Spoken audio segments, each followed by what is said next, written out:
Let's bring in Dan Senor. He was a senior advisor to the Romney-Ryan presidential campaign in 2012. Good to see you. Good to be with you guys. So, as we heard in Major's piece there, it seems as if Nikki Haley and Rex Tillerson are sending mixed signals when it comes to regime change in Syria. I wonder what you make of what we're hearing from the administration with regards to the airstrike, the fact that the president is retroactively letting Congress know what happened, and these sort of mixed signals from administration officials. Look, I think there's disagreement within the administration. That's common. I mean, I worked in the Bush administration. There were strong disagreements between the Rumsfeld camp and the Powell camp. You saw this in the Reagan administration. There were strong disagreements between Weinberger and Schultz. I mean, these disagreements happen. I think you see them play out a little publicly. I think where most of the administration is we need to prevent another chemical attack from happening, so degrading the capability is important, and that's why this first strike was important. That's why a possible future strike may be important.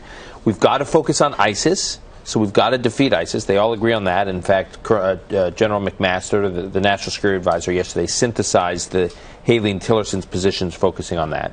But the Haley camp believes you can't do any of this if Assad is still in power.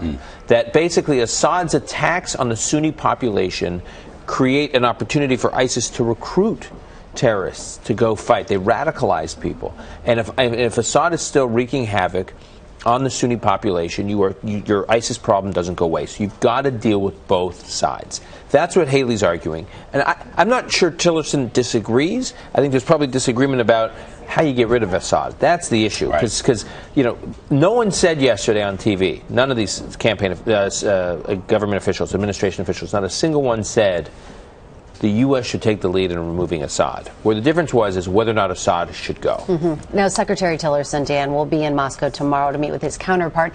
Is that enough in wake of this missile strike? Should he be meeting with the president? Is there any chance that he could get a meeting with the president? Previous secretaries of state that have traveled, particularly on the first trip to Moscow, have met with President Putin. I mean, you remember Hillary Clinton when she was Secretary of State for President Obama, her first trip, that was the famous reset moment. She met with Putin. So it is very common for secretaries of state to meet with the president of Russia. I think the Russian president is trying to make a point here that you are now working against Russian interests, you, the United States. You did not coordinate and consult appropriately, so therefore this meeting is just going to be a Tillerson-Lavrov meeting, a bilateral meeting between foreign ministers or foreign secretaries. So look, what the big point here is all of us believed that this new administration was going to effectively, the characterization in the media was roll over for Putin, that Trump was so desperate to work with Putin, get a deal with Putin, and that's clear that the climate around that, the environment around that has changed dramatically, as evidenced by the fact that Putin is probably going to take a pass on a meeting with our Secretary of State. But here's, I think, so before we get to sort of the palace intrigue questions, we have a couple of those, but I want to go back.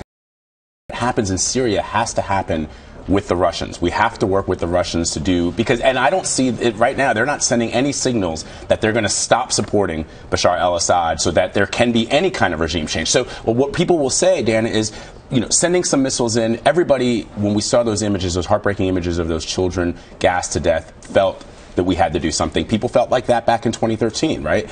But the question is, will this missile strike have any effect on Assad, and will the Russians help us if we indeed want to remove Assad from power? Well, at a minimum, what you are doing with this strike is degrading the machinery that Bashar Assad can use to execute these chemical attacks. The fact is, he needs his air capabilities in order to launch chemical attacks. And what this strike said is, we are prepared, even though this was a limited strike, very limited, we are prepared to degrade your capability if you continue. So will this give pause to Assad? Will he say, wait a minute, now there's an actual cost for me launching these attacks. Maybe I need to think twice about it because Trump is unpredictable, as we've seen, and I don't want to mess with unpredictability. It could have that effect. Ultimately, we cannot execute a long-form, comprehensive plan in Syria without some kind of coordination, even if it's tense, with Russia. The communication channels have to be open. But the question is whether or not Russia may decide at some point, Assad is too much of a headache.